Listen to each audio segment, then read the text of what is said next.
The Quran does not encourage child murder. That's horrible. And let's see.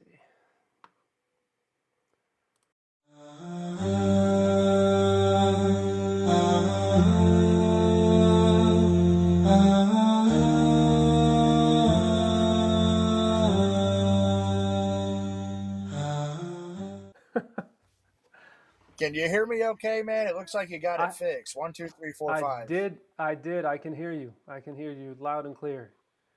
So for Excellent. me, and I'm in a spot where I'd have to like get up and maybe move to a better spot. So hopefully you're hearing me all right. But I I read can the hear you Quran. fine.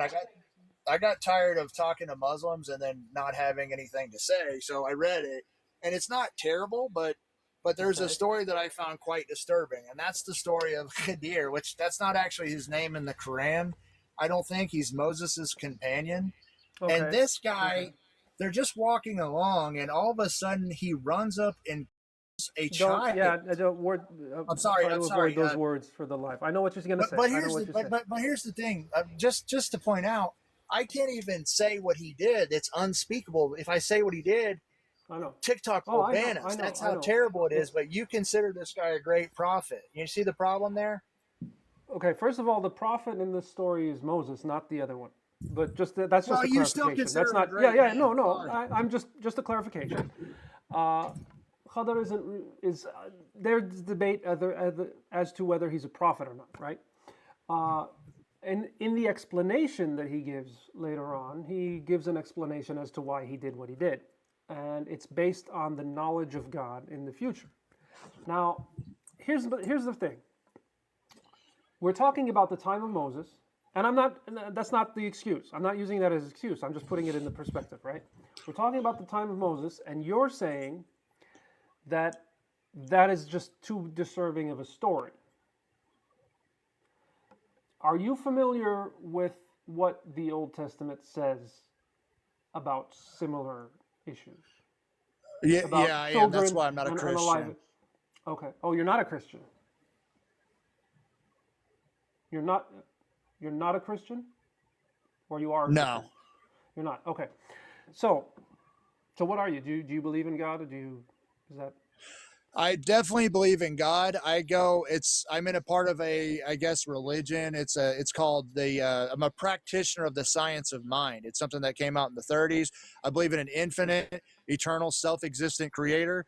I believe Jesus came to show us who we are, who God is. So I believe in God, but I wouldn't consider myself a Christian. I don't, you know what I'm saying? So going and saying, oh, well, but do you see how you going over to the Old Testament and saying, yeah, but look, you've got oh, horrible no? stuff in your religion too. That's No, no, not an no. argument. No, I know it's not an argument. That wasn't my intent.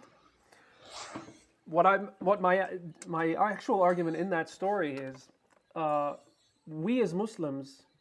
The reason I pointed out like that happened. That's a story that happened in the time of Moses. The whole point I went there is because it is not a teaching of something to do in Islam. So this is a specific story, an example used, where the events that took place are not meant to be applied in our life. It is an Yeah, but example of a that's story. hold on. That I Let me never just. said that. I never I, said that it I, was. I know, but you mentioned it as it's a disturbing story, but you've kind of glossed over the purpose of the story. Okay, the purpose of the No, story hold on. was. Can I respond to you? Can I respond to you? Oh, it's hard to Because I respond to something I understand haven't if you're finished gonna saying. I haven't finished speaking yet, so if you're going to respond, you're going to respond to half of what I said. Go ahead. no, go ahead. All right. In this story, in this instance, it's an example of how things that can appear to be bad are actually have a silver lining, to put it plainly, right? And that things that happen by the will of God that can be incredibly bad seemingly, but are actually good, or a blessing in disguise. And as bad as that can sound in this event, which is also why it's all based. This whole story is built on the foreseeable, or on the knowledge of the future that God has and that people don't. And therefore, we are not to go and do these things. That's not at all to be understood like it's justifiable in that sense, but rather, that these stories are simply to show you that when God intervenes in certain ways, there can be good that comes out of it. So you have to read the rest of the story. Can I respond now? Let me just finish this. Let me just land this last point. You have to take all of that into consideration when you read the story, not that it's good to unalive a boy. Go ahead. Now, so the reason why I interrupted you is because if you're going to take it as, oh, well, it's just a moral story, then that's fine, but you don't. You double down and say, yeah, he really ran up and unalived a kid just to show us a lesson. So, no, that's not a God that I serve, a God that, and by the way, his crime, he was going to grow up and he was going to deconvert his parents from believing in God or whatever, or basically, and the way I interpret it from an outsider, his name is Khadr. And I imagine going up to a little Muslim kid and said, if you leave Islam, Khadr is going to get you. This is what's going to happen. That's the way I interpret it. Okay. So again, the reason I pointed out what I said is because your understanding is wrong. I've never been threatened with Khadr. All right, that's not a thing. Okay. I grew up as a Muslim. That's not a thing. That's one. And then two, again. This is you're making another assumption that I'm going to get to, which is my other point. One is that it's a lesson to show that the outcomes that you don't control can be good, especially if God intends them, if you're a good person. It describes his parents as being good, pious people that were going to have hardship with him, and that God wanted to replace that son with a better son. Okay? Now, the other aspect of this, which is the whole punishment or such and such for this boy. The thing is that you're presupposing death as a punishment. See, if death was a punishment, then the righteous would not die. Are you understanding this? What I'm trying to say is, yes, death can be a punishment. Yes, I understand. No. Death can be a punishment, but we all die. Even the prophets, the most righteous of the prophets, die. And death is merely the transition from this life to the next life. Death is not, and never was, in itself, a punishment in the Islamic paradigm. And this story has only existed in the Islamic paradigm anyway. So when you say that the child was unalived, that's not a punishment for the child. That's rather God intervening to better the lives of his parents, despite the appearance of the event being bad. It will result in something good. And the three stories that Khadr goes through, the three things that Khadr goes through are examples of that, but there are different stages, different levels. Go ahead. Well, look, and like I said, if you're going to say, well, that it just has this deeper meaning and story, well, that's good, but that's fine.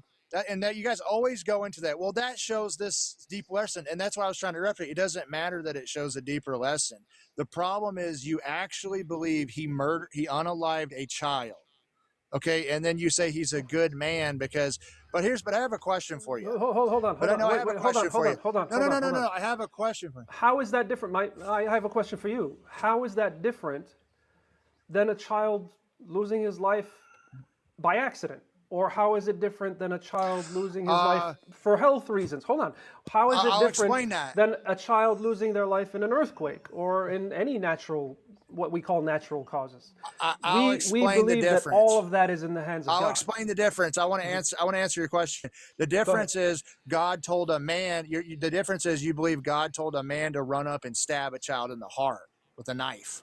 Well, there's no details like that in the Quran, but just to clarify something. Or strangle him, however he did it. Hit him in the head However he with a did, rock, but whatever he whatever. did, it's right. It's a bad thing, and we view that as would be murder unless No, you don't. God No, would- you don't. You're okay with God ordering the murder of a child. That's what you're okay with. in hold on, no, it's not. This case, the whole story of Moses, that story was specifically to teach Moses the lesson I just described to you. It doesn't matter. Was there an actual child murdered or not? Because if it was just to teach him a lesson, I still think that's wrong. It's wrong to murder children to teach somebody a lesson. No. You're missing the point here. Was there literally a child murdered? That's all Yes, that matters. yes, All that yes. matters is, did a child get murdered? That's it. Did it happen? If it did, then it doesn't matter what little lesson that he taught. Also, he destroyed property. He destroyed a boat and he destroyed a wall. Yes, but did you read the rest of it?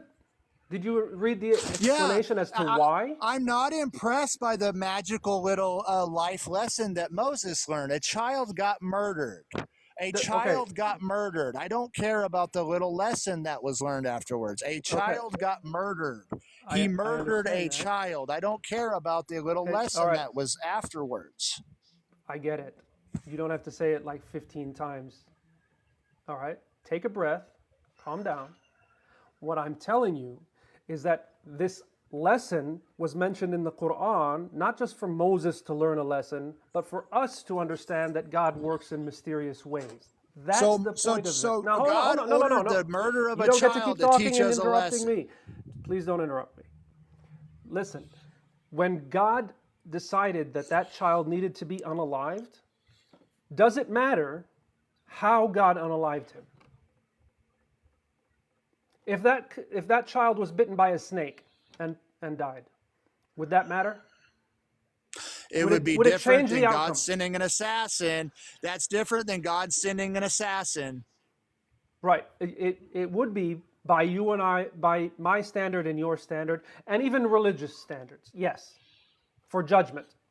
But in this case, where God is making the point that everything happens within his authority, within his understanding, and that God does things that appear bad to you that are actually beneficial to you. That doesn't mean he did something bad to the child. That's a beautiful lesson. In other words, lesson. the child. That's a beautiful lesson. No. You gotta listen. That doesn't mean the child was punished.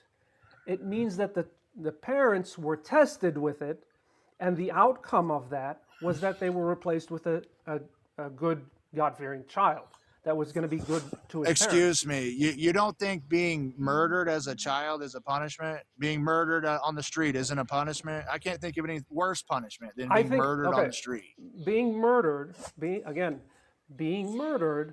in itself is a crime, and it is punishable.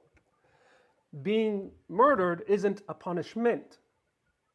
It's an act of aggression against someone else. They're being murdered. The person being murdered isn't being punished.